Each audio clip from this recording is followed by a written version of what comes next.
ওনার ভয় দেখে আমার আনন্দ হচ্ছে। এই ভয় আমাকে আনন্দ দিচ্ছে, কারণ একটা লোকসভা কেন্দ্রে রাজ্যের মুখ্যমন্ত্রী 5 বার না 6 বার এসে গেছে। আমি ওনাকে অনুরোধ করব প্রত্যেকটা বিধানসভায় একবার করে আসুন, কারণ উনি যতবার আসবেন ততবার তৃণমূলের ভোট কমবে। আগেরবার সৌমিক ভট্টাচার্য 53,000 ভোটে হেরেছে এবং সৌগত রায় বলেছে সৌমিক ভট্টাচার্যকে বিশ্রামে পাঠাচ্ছে। এবার সৌমিক ভট্টাচার্য বলছে আপনাকে 1 লাখ ভোটে আপনি জিতবেন। সে শ্রমিকদা বলেছে, শ্রমিকদার কথা, শ্রমিকদা অভিজ্ঞ নেতা, তিনি দমদমটাকে চেনেন, তা শ্রমিকদার কথা বলেছেন।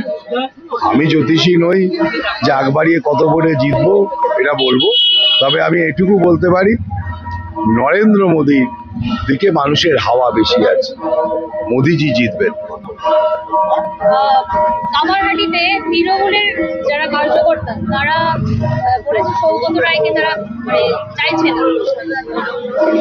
সেটা ওদের সেটা ওদের হয় না, সৌগত রায়কে দেখা যায় না কথাটা হয়তো পুরোটা ঠিক না, কারণ সাধ্য বাড়ি, অন্নপ্রাশন বাড়ি, নেমন্তন্ন বাড়িতে দেখা যেত মুখ্যমন্ত্রী বলে গেছে, কিন্তু কাজে দেখা যায় না, এটা হচ্ছে ব্যাপার।